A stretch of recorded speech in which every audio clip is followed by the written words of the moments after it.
Well, hello, everybody. I'm Ed Parcaut. I'm here with Brian Galke, and we're ACES53. If you haven't been here before, ACES stands for Attitude, Commitment, Enthusiasm, and Smile. The items that you bring to the table in a sales environment. And the 53 stands for the first Joker in a deck of cards is the 53rd card.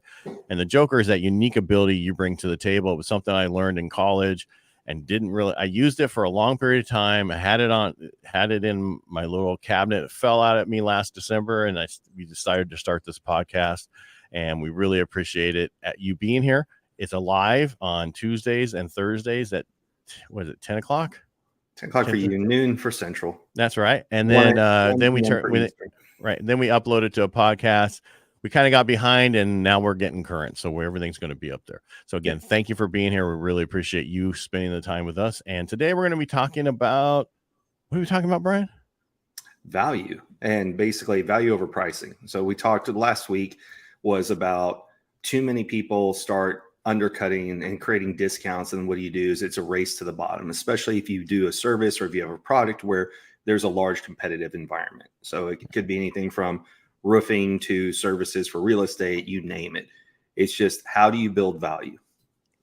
Because I run into it. I don't run into it a lot when I get into a price war with somebody, just because that's not how I set up myself personally, because I wanted to make sure that I was authority in my industry. That's why I have the radio show, been a documentary, wrote the book. So it doesn't come in all the time, but it does come in occasionally. Like I have one right now where I was helping an agent out and I qualified somebody. I know the person from being around in the industry. He was doing something else for years, but I'm not a good friend, amazing friend of his. But he's like, hey, I have a friend that's in the mortgage industry. I reached out to him yesterday. He hasn't gotten back to me. And I think I talked about this last week, and I told him everything he could do within a minute. Right. Yeah. And so he's like, okay. And then I talked to him, just catching up with him because I knew they wrote an offer. And he's like, I just want to let you know, my friend of mine got back to me.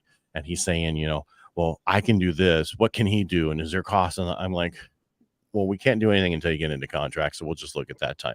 But right. I know that if I do this on price, I'm going to lose. Right. Because his friend is in the Bay Area, and because they deal with a certain size loans all the time, they have their pricing set at a certain thing. Right. We do different size loans, so we have our pricing set at a different way. I'm very competitive across the board. I beat everybody, not trying and not giving away the shop. But sometimes you get in these situations. Do you want the transaction or don't you want the transaction? Right. Right. And the question is, what do I want to do for my agent that I work with all the time? They know I know this market better than anybody else. I know what can happen up there.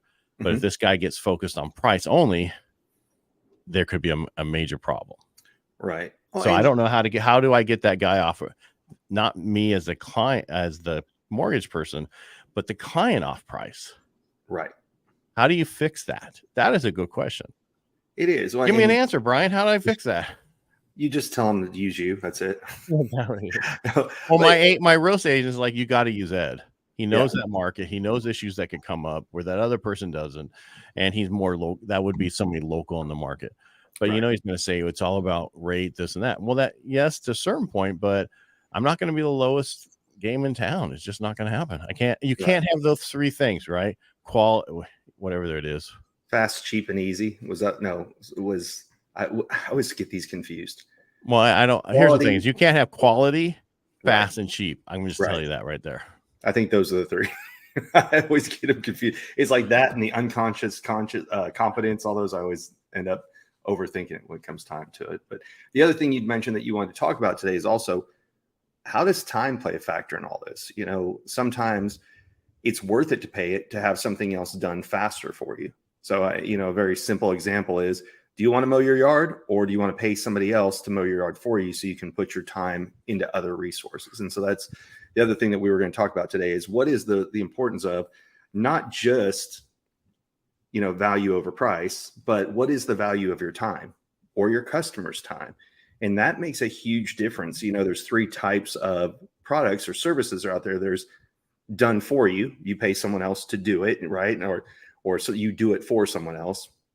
There's done with you, which is more of a coaching or mentoring where they're teaching you how to do it. So one day you can go off and do it on your own.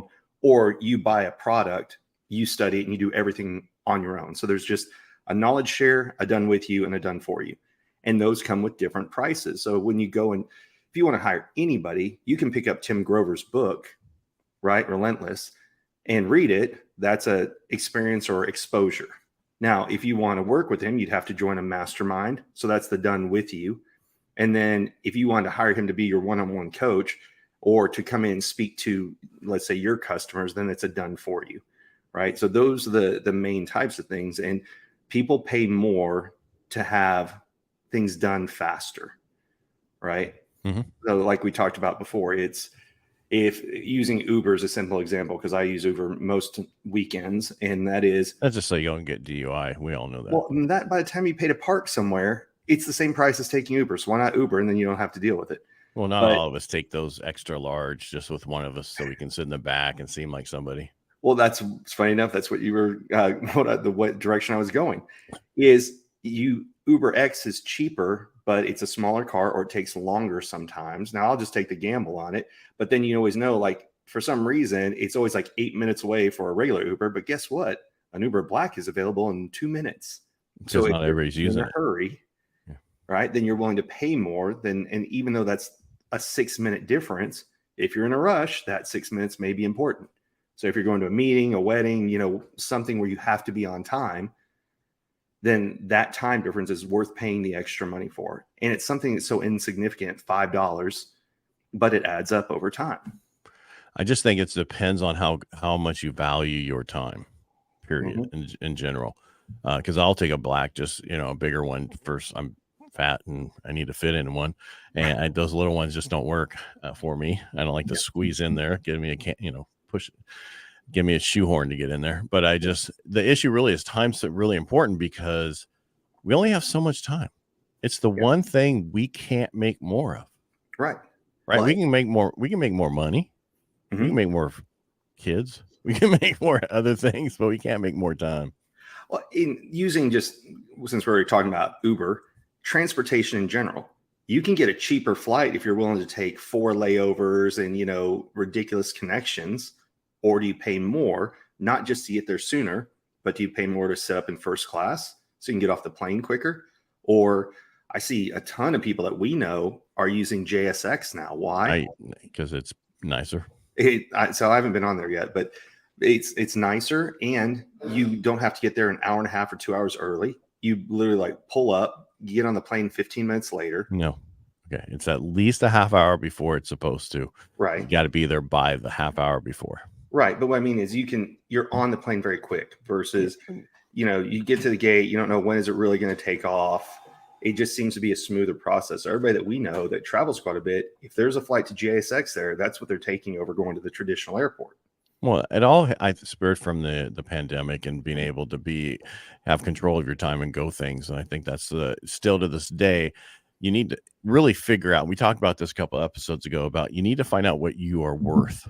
Yes. Per hour.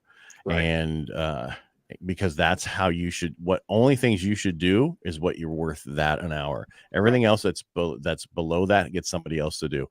The Angie's list, now it's just called Angie or whatever. Right. And the new one is like, okay, you can be doing this, and it shows or you could be doing this and having somebody else do, so basically there's like, you could be doing the work or you could be having time with your family. Yes. You can be doing this, or you could be out vacationing, and that's the key. What is the best use of your time? And in my industry, it's always been drilled into us that way through, especially, I'm going to say his name, Todd Duncan, who's been really big on, and I gotta get rid. He has this book called Time Traps, and it's really he beat into us. You really only need to do the things that are worth your time. Don't mow your lawn, but I enjoy it. Get somebody else to do it for $140 a month or whatever it is. Pool, take care of your pool, be reactive or just have it taken care of for $140 a month. Right. That's the problem, is we don't see that cost of what we're spending time on and where we get taken away, where we can just enjoy the time that we have. Right. Spend time with the family, spend time with your kids. That's the most important thing. And people focus on other stuff. I mean, I work my ass off right now just because our industry is a little different. It's going to change and we'll have more people coming in to help out again. But sometimes we go through these little challenges so that we can figure out, what do we need to get rid of? You We follow what think I mean by about, that? Is yeah. what extra money am I spending on that I'm wasting because I thought it was important, but I really don't need it? And it's amazing how much I've gotten rid of recently. Well, and I think the reason why time isn't thought of that way is because we think of it in financial terms. So if you say, hey, I sold this house, do I reinvest the money or can I put the money in something else? There's an actual term, opportunity cost. And that is, with that money, what are you giving up? But we don't think about that in terms of time, because most of us that were raised during the industrial age, right? That's when schools were created. And so what did they When was teach the you? industrial age? I don't remember the time frame, but it's basically when the education system was created, it was to create factory workers and employees. So you said we were all after that, right? Not Yeah, sorry, we're after during that. that. Sorry, school was created during the industrial age. I was And like, holy cow, how old do you think you I'm are? 175. I'm cool. Don't worry about it. But yeah, schools were created to create employees. And somebody arbitrarily came up with 9 to 5, or 8 to 5. You're talking about the school or the work? About work. Right. Yeah. Now, school does change. No, they came. That was the whole Henry Ford who came up with the time to go to work and how many days a week for the factory. Mm-hmm. Yeah, it had nothing to do with anything else. But I do think, like you were saying earlier, after going through the pandemic, people start reevaluating their time and how they spend it. We have several friends who moved fairly far north, and now some of them will sit in an hour and a half of traffic each way each day, because when they bought the house, it was way out there, and they're reconsidering. So that's part of what they're saying is leading to the great resignation. Is once people had a taste of freedom and having time versus commute time, then sit your butt in an office, then commute back home and get very little personal time and family time, people are now realizing it's not worth it. And that's what's a big, big component in why people are starting side businesses, why people are looking at other things that they can do to bring in revenue other than the traditional 9 to 5. Right. And that's more power to you. Mm-hmm. But then there's some people who are like, I'm going to work, 4 days a week, 10-hour days. There's other people, don't want to even do that. Right. Whatever works for you, and how you're going to figure that out, it's up to you. I come from the old school with, just the Monday through Friday and you work this, but our industry that I'm in, the mortgage industry, a lot of those people work all weekends, and then they supposedly take a couple days off during the week, but then they get called on and they did this, and so you really don't take any time off. Right. And that's a problem. Yes. And then you run into burnout and other things. Was at an event 2 weeks ago, and there was a loan officer there who she talked about the reason that her kids, she kind of paid for school and everything else, and she got very emotional about it. She said, for 18 years, my kids suffered so I could grow my business, taking calls every day, every weekend, late at night, holidays, because I needed to close more business. And that's what she realized now is she had to put processes in so that she could spend time with her family instead of just focusing on bringing in more money. Right, because you don't bring in more money, you need more people to support you, and that's how you bring in more money. Exactly. Unless the whole industry failed because anyway. Yeah. It just we've had a bad year, not a bad year, just an okay year.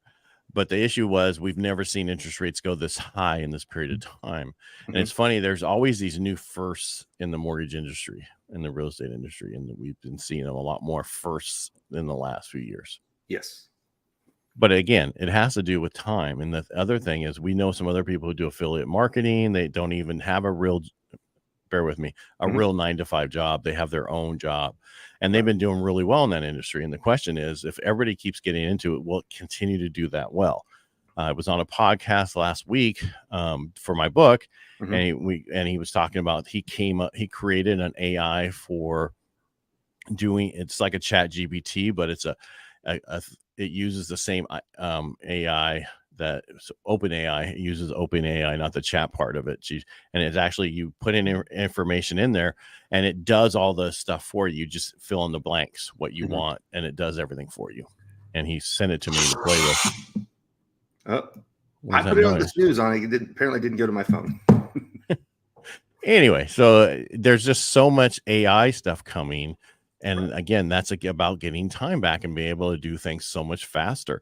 I mean, there's stuff now that we can just do that takes longer for us to explain to somebody what to do than it does for us to do it ourselves. So then you run into that issue. Right. What do I take on and have other people do? because I'm only supposed to be in front of the client. Right. Because that's where I make my money. And that's the problem is if you're doing all this other stuff and you're not in front of that client, are you really using the best time? Use your time. Well, and that kind of steps us into the first part. So, because I'm Banner Brian, before we started talking about what we want to talk about today is what are, in addition to, we covered the, I think, top like 9 things to build value last week, but what if you're new to a position, or what if you're a new business? What are some of the other ways that you can kind of stand out and build value? And one of the first ones was engage in content marketing. And so that's one of the things you can knock out a bunch of videos in a very short period of time and then drip those videos out to customers. So the just simplest example is there was this kid that was in a different mastermind, and he sold hot tubs, 19 years old. And a coach came on and told him, start creating YouTube videos about all the different questions that hot tub owners have. And so when somebody come in and talk about, well, what about this? What about that?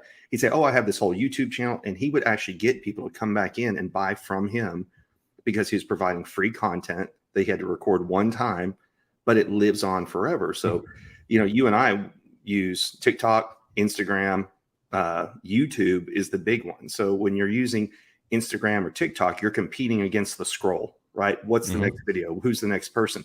But YouTube, owned of course by Google, since we know because of Awesome Cosm, is their videos will stay on forever. And so then it becomes the second largest search engine, right? Google being number 1, but YouTube being number 2. So when you're creating content, that's the nice thing, is it can live on beyond you. So that goes back to the time that we're talking about, is you can get your time back by putting your frequently asked questions out there in video content form. And then this other thing I was talking about, the AI, he's like, you can create 50 pieces of content in a few minutes. Yeah. And he's like, and so it's to a point where my avatar, so he has it set up to where it automatically will learn your voice and learn everything about you and who you want. So it'll automatically be from your tone and everything and be created for you. And so that's why I want to learn. And he's like, I have one person who handles it all. She's from the Philippines. And at first there was a language thing, but it doesn't matter anymore because I don't even have to okay this stuff anymore because it's so much in my voice and tone that it's amazing. There, have you ever met? So I'm just saying that it's going to get to a point where we won't have to video anything. It'll be us as an avatar. It looks just like us. You type in what you wanted to say and go, and it does it for you. Just read an article about that and watched one of the videos, and it's kind of scary because, like you said, it basically downloads your face. But there's kind of, and I hate using the word deep fake ones right now, but there's one that if I did the whole podcast like this, the image it would show is me actually staring at you. So if you're somebody who's easily distracted, like I am from time to time, and you find yourself looking at your phone or you're looking away because you got multiple monitors, this will autocorrect it and make it look like I'm always looking at the camera.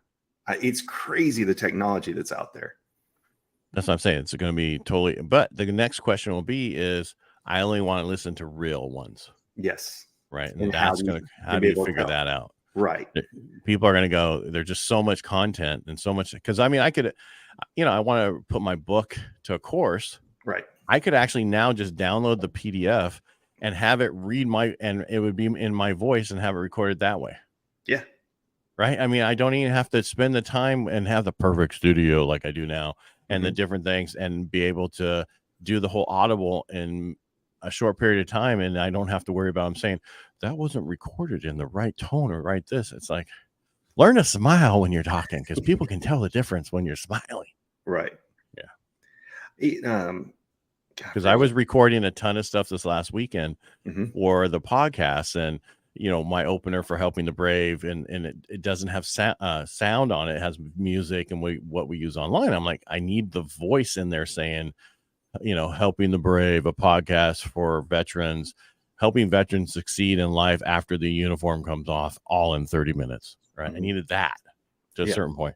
And I kept playing around with it, but I could have used something else to do the same thing, because one of the softwares I have right now is you can use any of their avatar voices that they have in there, and you can add whatever you want to the beginning of your podcast by just typing it in. Wow, that's crazy. Well, yeah. So your opener, frick, I forgot to do an opener, and I want this voice. But the problem I have with all of them, it sounds too computerized. Well, I'm that's like, where, it says add a new voice. I'm like, I wonder if I can add my voice. oh, I'm sure with enough recordings it would, but that's where it gets scary. I don't know if you've been reading the different articles about, they figured out how to kind of scam. They'll go and watch somebody's TikTok or Instagram videos. They'll do voice sampling, and then they'll leave a ringless voicemail for somebody saying like, "Hey, grandma, grandpa, I'm stuck in whatever. I need $5,000." And because it sounds like their voice, the parents like, oh, okay, and the grandparents, you name it.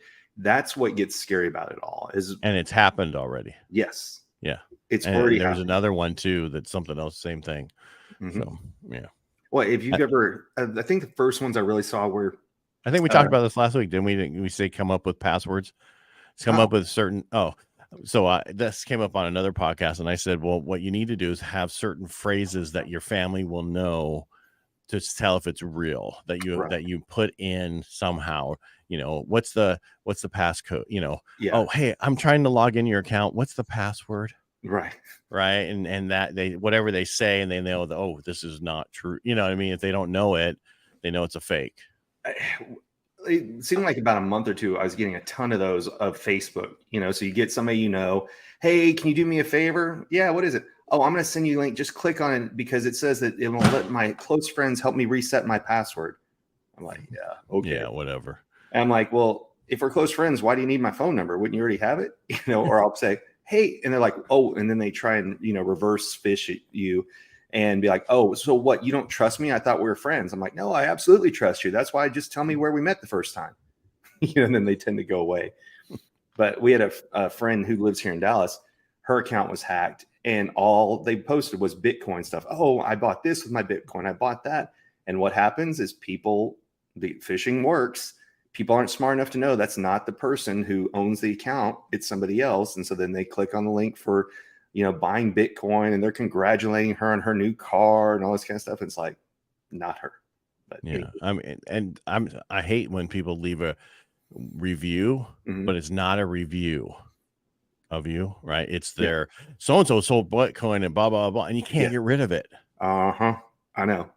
I hate that you have to mute it or turn off reviews for that site. It's like, give me a break. Oh, it's a pain. Yeah, people. Yes. Scammers, go away. If you're building, it's amazing how many people go, oh, I saw your video on blah, blah, blah. Do you need help converting that into blah, blah, blah? It's like, leave me alone. Yeah. I appreciate it, but I only use somebody I know. Yes. Well, what's the standard? We talked about this a few weeks ago, but find my account, like 6 or 7 random things, then throw in oh, hey, I'm going to send you a DM. That's the standard process. Hold on 1 second. Yes, it is. And that's happened a lot. And so what are you going to do? You can't hold on. Exactly. But what other ways to build value? We talked about this a little bit last time, but we talked about doing postmortems. But one of the things that I liked about this one was talking about actually getting feedback from the customers. Don't just say, hey, how do you like our stuff? But have them actually give you what would they want to improve, because we all think our crap doesn't stink, right? So the golden turd, whatever terminology you want to use, and that is your language today. We're going to be shadow banned. We get so emotionally tied to our own stuff that sometimes we need that fresh perspective, and there's no better person to do it than somebody who actually uses it. And so one of the things that I used to like to do was, after doing a training session, go back and do a Q&A with them after they've had a month or so to actually play with it. And then they get to the good questions, because when you deliver a new product or service, if it's something that they'll use for an extended period of time, well, they're all too green. They just got a new, like and I'll just date myself back on this one, but like when a new version of Windows came out, you had to relearn how to use Windows all the time. Yeah. Well, same thing as anything new these days. Apple changes stuff all the time too. True. And that's the thing. And so it's one of those things that we used to go and we would give an entire new computer system to a large agency and then be like, okay, here's your training. We're going to leave. And we figured out, no, you need to come back, 30, 60, 90 days afterwards, once they've had hands on the keyboards, and then do 2 things. 1, answer their questions, get them more comfortable with the product. But that was the perfect time to get feedback, because most things are developed in-house. And so we have what we think is important, but you really have to find out what's important to your customer base. Totally true. You need to know your clients. The most important client thing you can know is who your most important client is that you Mhm. want, and only focus on them. Sorry, I looked over here while you were talking because this I just got an email regarding you'll never know if you don't try AI. This creates savvy scripts in seconds with AI script generator. Yes, I don't like scripts. Scripts aren't for me. that's right. Scripts are for losers. I like the way a guy said it last week at the event I went to, and that was, you won't lose your job to AI, but you'll lose your job to your competitor that uses AI in their business. And that's a really good way to look at it. Is again, it's another tool in the tool belt. Right. And people, I was amazed that there are some fairly successful people out there that when you say AI, they're like, "Oh, I've never even used it." And I'm like, "How? You don't have to use it daily, but how have you not even tinkered with it?" It blew my mind. Well, somebody said it's like not knowing Microsoft Office in the 90s. Yes, it's crazy.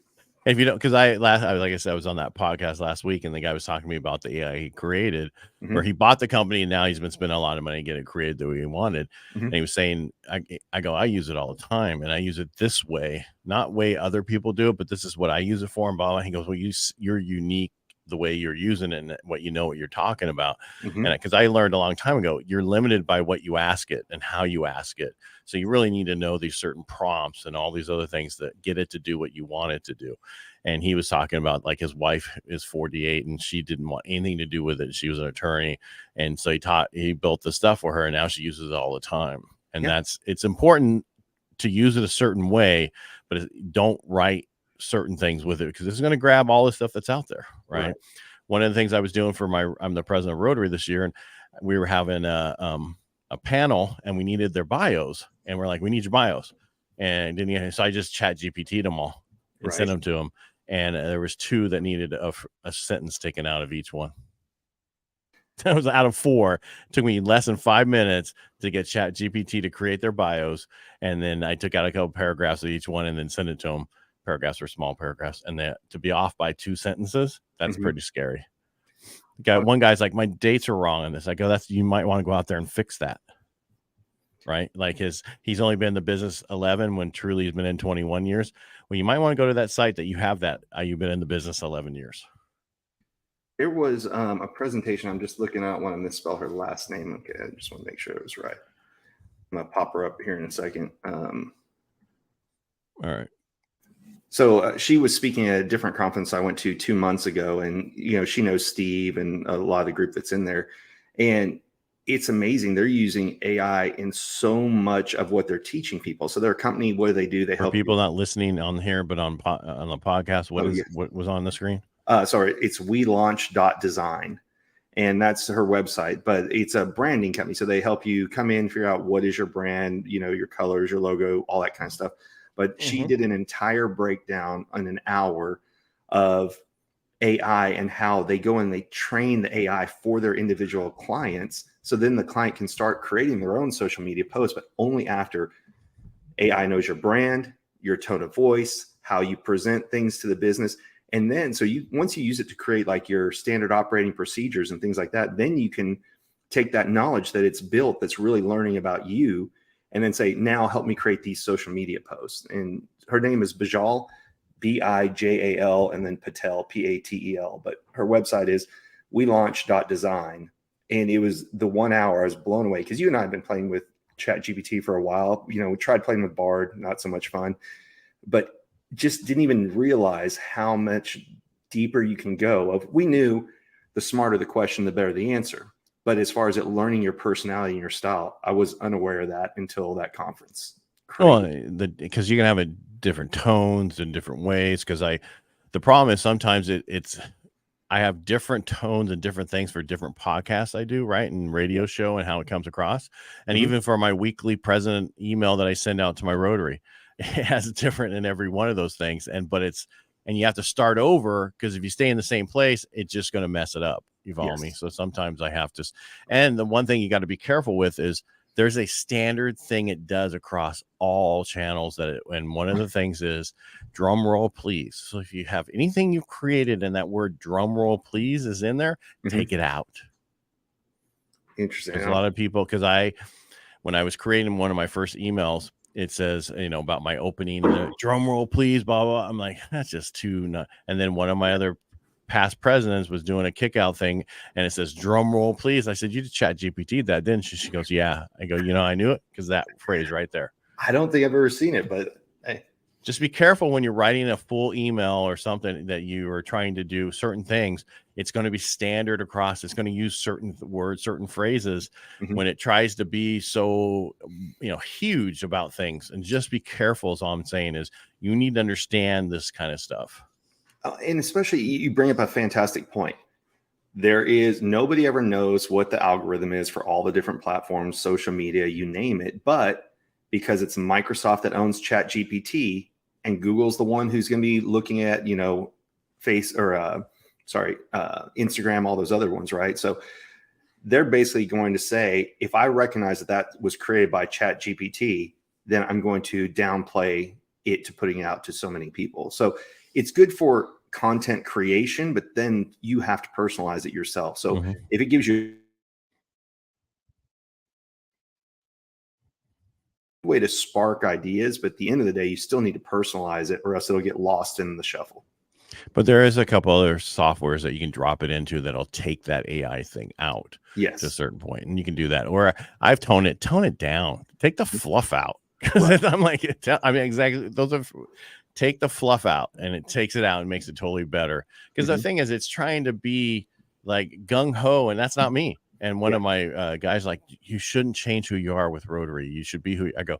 Okay, I'm a veteran. I'm very direct. If I did my normal email, people would go, God, he's mean, right? Because it's direct. All right, we had this speaker last week. This week's speakers this week, and have a great day. Right. So mean. I know. And that's the thing and I've been told at my Rotary, it's like he's like staying right on the time. He's like keeping people on it. It's like, yeah, that's what you're supposed to do. You're supposed to get out on time when you're not supposed to. My time, your time is worth so much. You need to know that. And I'm not going to waste your time. And that's what we're talking about today. You need to know your client's time and not waste it. You need to know what your time is worth so you don't waste that time. You have other people support the things that you need to, so you can just do FaceTime with your clients, period. Right. Pardon me for 1 second. No, and so I think a lot of people just don't understand that, how you need to focus. And a lot of people are like, how do I find out what my time is worth? Well, maybe it's not worth that much right now because you're not making as much as you want to make. The question is, what do you want to make? And then divide how much you want to work with that. And that's what your time's worth. And then everything else that you have done needs to be done by somebody else. Exactly. Yeah. Marshall Silver, years ago, I went to a seminar he did, and it was he called them minimum wage activities. What are you wasting your time on? That's a minimum wage activity that it's smarter for you to pay someone to do it than it is for you to do it yourself. Yeah. Clean the house. Cleaning your house. Mow the yard, like you said, the pool. Now, I know friends who they love to mow because that's their meditation time. I freaking hated to mow, so I live in a townhome that doesn't have a yard. So you just pick what's your necessary evil. What are the things that it's smarter for you to do? So I'm very unique because of what I was taught. I can't have just anybody go write my social media posts because each individual facial feature, I have to know it. So it's not anything that AI could pick up and do. Could it do some generic post for me? Yes. But I have something. What's that? I bet you $100 that there will be an AI out there who can write your post for you and do a better job than you do. Possibly. So if my mentor had more things online, it absolutely could. But because he had the book and only the flashcards, unless AI has access to that, it's not going to be the content. It will have access. Give it access to the internet.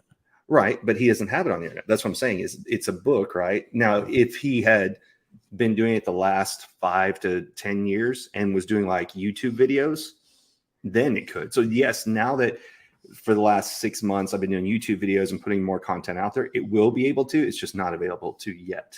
Okay. You're wrong on that. We'll see.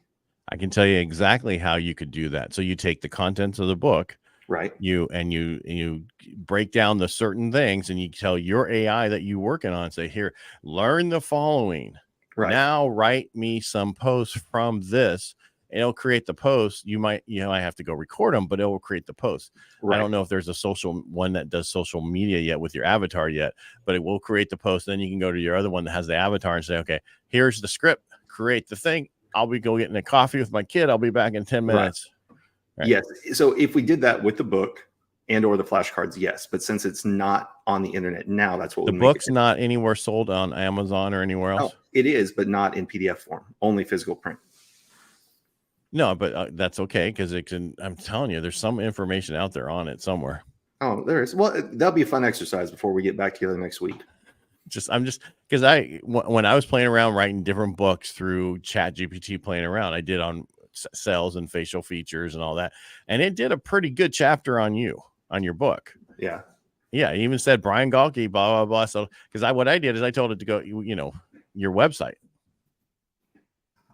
Well, so where was I? Was at we're getting off subject, but yeah. This is just something that I'm saying. You can play with so many things on it that you can go down rabbit holes for hours and hours and hours and come up with stuff. I've had it help me write full sales books that I haven't published or anything because I was just playing around with it to see what I could come up with. And it came up with 12 chapter, 14 chapter sales books that were really good. Right. And now what's important, we still don't know the long-term effect of AI for two things. One is, since it's pulling from the internet, does anybody have intellectual property anymore? All right. So that's the other thing is someone can still go after you for grabbing certain things. Exactly. And then the other one is the case you brought up before of the attorney who used it to write a motion, and it turned out that all the sources were incorrect. So it wasn't. There's been a couple of them. Yeah. There's been a couple of them that way. So what we're saying is just focus on your time right now, and and that's the most important thing that you need to focus on right now, because the one thing you have control over is your time. And you need to focus on what's the best things for you to do. And then also do that for your clients. Right. That is the most important thing. So I'm going to let you get through your banners and then we're going to go. Yeah. No, so that's basically, there was only two left. And one was, when we talk about content creation, what are you putting out there? People don't want to just be sold anymore. They want to be educated. And they can already do their own research. They just want to make sure the research they did is correct. So that's why when you look, it's not the OxyClean commercial anymore, but think about, since we brought up infomercials last week, infomercials explained a product to you first, why it was worthwhile to you, and then they did the pitch. And that's where, if you look at most social media, they're saying now 5 to 10 posts, and then you can make a pitch, instead of, there's always going to be a call to action of some type, follow me, do whatever, but it's not the hardcore pitching that used to exist in the internet before, because all you really had was a website, and that was it. But with social media, people want knowledge and entertainment at the same time. Right. And back to your whole I'm more of the jab hook, right? The jab hook. That's the one. Yeah. I still think it's 3 then ask. That's just my thing. Yeah. I still think that's the best thing. But I see people posting on in their groups or other thing constantly about, I'm here to help you, and blah blah blah. It's like, what are you giving them? Yes. First, Grant Cardone is the worst example, because he sends, I think it was like 14 emails a day to people.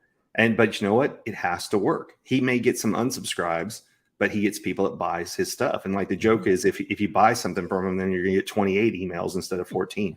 But it works for some people, right? So that's the whole thing. Test your market, see what works, pay for ads, try organic. It's all out there. So that's, again, part of what's your time worth. Is it worth it for you to do organic content where you're recording it and putting it out there? Is it better to buy ads, let a marketing company do it for you? All these things are what can give you your time back, but what's also building the value of your brand at the exact same time. I say do it all. Yeah. Do it all. Do a little bit of everything, because everything, that way you can hit a bunch of different markets, a bunch of different people. Right. Yep. People want to know who you are before they work with you. They want to find out who you are. And the one thing that these days that we can do is know everything about somebody before we do any business with them. Right. 100%. And whether or not we want to work with them. That's why my whole amount of people I've been working with have been going down, because we're like, I don't want to work with that guy. Right. Don't say right. That's the joke. No, I agree. Sometimes I don't want to work with you. Well, no, it's just, you have to, and again, I was explaining to somebody else, an agent, I'm like, you really need to know before you spend time with a prospect, if they're worth your time right now. Because, I saw an article that was talking about you need to make $46,500 to buy the average home these days, starter home these days. That was a $245,000 home. The question is, where the heck is that at? Is that in some place in Tennessee in the mountains or something? That I was gonna say, you're not near a major metropolitan city if that's well. And it was talking about you need to make 250,000. That's, I think it was 41 something, but I'll just round it to find the starter home in San Francisco. Oh, I'm sure that's a $900,000 starter home. Do you want to live there? No. I see all these Instagram ads of you can have this mansion, in Texas, and they'll say near Dallas. Yeah, near is an hour and a half away. Yeah, what's that? What's your definition of near? Yeah. Exactly. It's closer to Dallas than it is Oklahoma City, but not by much. So that's right. All right. Brian, thanks for being on the show with me today. I know we're co-hosts on this, but I'm just saying thanks for being here. I know you're not going to be here Thursday coming up, and that's okay. Correct. You're a busy man. You have a lot of places to be. Jet setting on Thursday. We got a presentation here in Dallas, and I literally drive to the airport and fly to California. We're in California, San Diego, Carlsbad. It's Greg Reed's 60th birthday. So is that what you're going for? Yeah. Well, he's got Prosperity Camp, and then the last day of it is his birthday. So I'm missing the first day and a half of Prosperity Camp. So I'll crash that night, and then he is doing his 60th birthday beach bingo bash. We'll have fun with that. Yes. Yeah. So who knows? Might see our other bald-headed friend with the beard. I doubt it, but who knows? I don't know. Show up for that birthday. He probably goes up for, he shows up himself on every once in a while. Down. He's in LA. Down. Goes down. Yeah. So south is down, north is up. Yeah. I don't pay attention to California. I don't care. I know. I'm just saying in general. It's like, I'm coming down to see you. Well, you better be below me if I'm coming down to see you. Or if I'm coming up to see you, you must be living north of me. That's way too literal, Ed. Way too literal. Use it right. All right, people. All right, make it a great day. Thanks for being here. We really appreciate you. If you like what we do here, the best way to support us is go to our YouTube channel, and ACES53. Subscribe. And now that these are on podcast, you can subscribe, share, all those fun things, and go to our actual personal website, YouTube channels, Ed Parcaut and Subtle Skills. That's it. Brian needs a personal one. He just doesn't want to work on it. Oh, you can go to briangalke.com. It will take you to Subtle Skills. So I know, but you don't have a YouTube channel. That's true. To Brian, you should have a Brian. I just never post to it, but yeah. Yeah, well, you should. Yep. Because what if you sell your company? You gonna start all over? Maybe. All right. Make it a great day. Thanks for being here. Thanks for being Brian. Thanks for there.